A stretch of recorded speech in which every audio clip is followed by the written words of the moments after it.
Live from Top Easy Studios in Eddieville, Kentucky, it's time for another episode of the Evolution Survivor Strategy. Tonight we're talking about one of the worst seasons of Survivor we watched in as, once again, men versus women. Yay. But we get to see one of the most dominant female players to ever play the game, completely Michael Jordan her way to the end. Your host, Darth Easy. Hello, Easy Nation. Welcome to another episode of the Evolution of Survivor Strategy. I hope everyone's having a good Wednesday afternoon. I've been, like I said, I'm back at it, talking about Evolution of Survivor. And I love Survivor. It's one of those shows I've always enjoyed watching. And, I started this series, I believe, back in like June or July. I can't remember exactly when I started the series. But from like July to like November, I was watching season after season after season. And I got over halfway through, got kind of a little burned out, so it's like, I'm going to take a little bit of a break.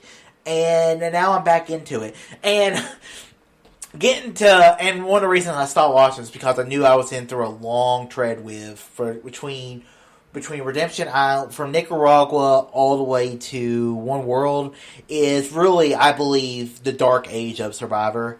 And it's not to say, like, One World's terrible, because there are enjoyable parts of the season.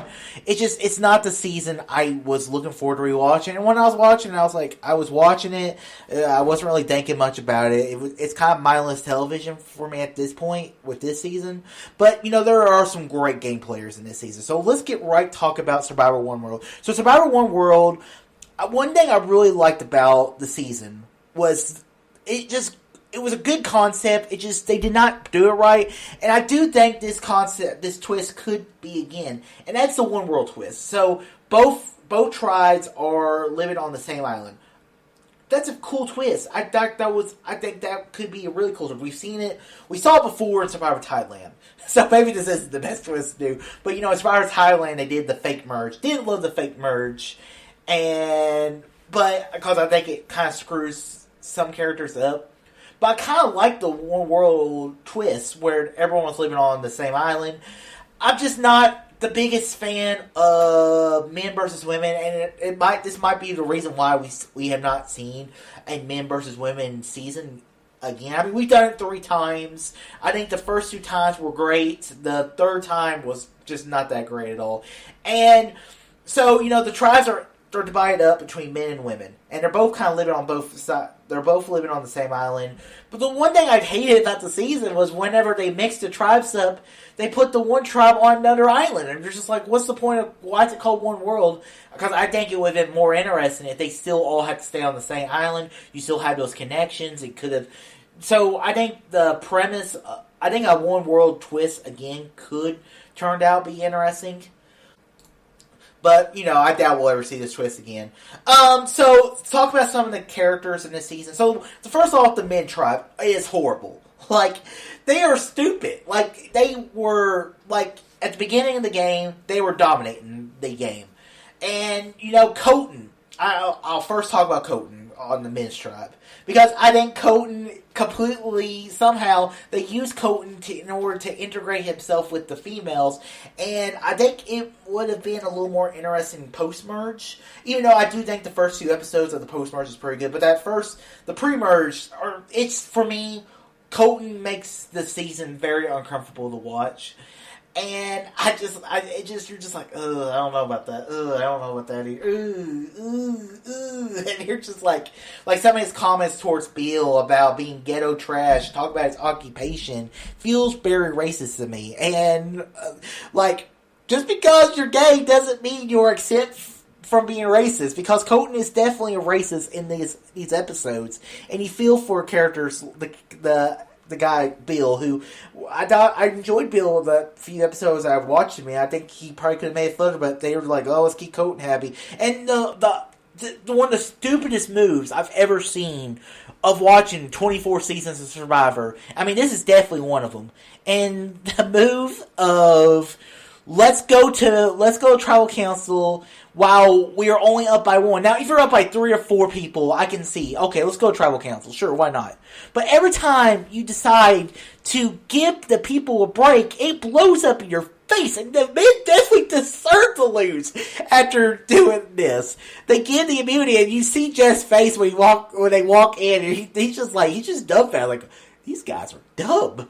Like, these are dumb. And that's not to say all the guys on the tribe was like Jonas. I really enjoy Jonas. I think Jonas, if they gave Jonas a second chance, I think he would probably do very well.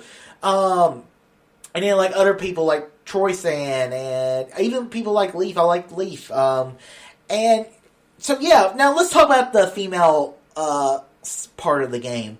So, the females, they first two tribal councils, they get decimated by the guys. But they get closer together, and then they basically steamroll the guys at the end of the game. And really what it comes down to is, Kim Spadlin. I think Kim Spadlin probably played... So, I was thinking about what can I talk about that's new? And how many female Survivor players, other than, like, who are in the front run, are completely controlling the game, leading where the game is going, and everyone's kind of playing around her. She feels like the Michael Jordan of female Survivor players, and I think she completely dominates this game of Survivor. Like, it's impressive to watch. And everyone just kind of like people know what she's doing. And Troy San, like, you feel bad for a guy like Troy San, who, he gets betrayed by Kim, but Kim makes these such personal relationships, and people want to trust her, and when she blindsides them, they're just like, holy crap, why did I see this coming? And Troy San's the one person who saw it coming. He said, Kim's playing me. I can just tell. Plays the idol. He would have probably gone home if Judd, I believe that was the guy's name, Judd or Jed, I can't remember the guy's name. But if he had not told Kim, I think Kim probably wouldn't have gone home. But still, he was throwing his votes towards Kim, telling people that Kim is the mastermind. You gotta take her out, or else you're not going to win. And guess what happens? She wins the game. And so from a enjoyment point of view of watching Survivor One World, you're like, Kim's gonna, from an entertainment value, you're like, oh, this is boring. No one really stood a chance against Kim. But as a gameplay strategist point of view, Kim played one of the most impressive female Survivor games of all time, because she completely was in the front row. She was taking the shots and everything. She played like all the female Survivor players I love, like Parvati. Like Parvati at the point of the merge, after the merge in Micronesia, took control of the game. But Kim, I feel like, had the complete control of the game the entire way through. There are other players that were good in this game. I think Chelsea is a very underrated Survivor player as well. She was the right-hand man, and she kind of gets the Becky treatment from like a Yule and Becky vibe from Survivor Cook Islands. But then Sabrina, I think Sabrina is very well-spoken and had some great moments where she played herself weaker. I don't know if she was throwing the challenges to make herself less of a threat, so people might want to take her to the end, allow her words to get her to the end. So in that kind of mindset, kind of reminds me a little bit of Cherie.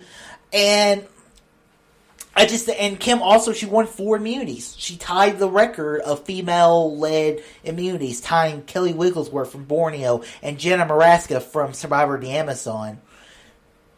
This season of Survivor, not my favorite season of Survivor, but I can appreciate the strategy of Kim. And then, like, there are some dumb...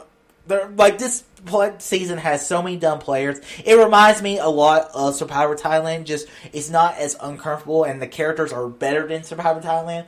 But nobody is up to the caliber player. The only other player that's even worth mentioning is talking about... It's all about Troy San. Troy San's the one person who saw it coming. Sabrina was good, but then some of the other players are kind of dumb, like Kat, and Tarzan's the entertaining character. I mean, he was funny in the moments of the season. So overall, guys, I think Survivor One World, it's not as bad as I remember it was, but it's okay. It's still not my favorite season. Probably one of my least favorite seasons of Survivor so far. So, guys, that ends this episode of the Evolution of Survivor Strategy. I hope you guys enjoyed this episode. Guys, make sure you click that like button, subscribe, see more, tell your friends about Easy Nation. Until next time, all too easy.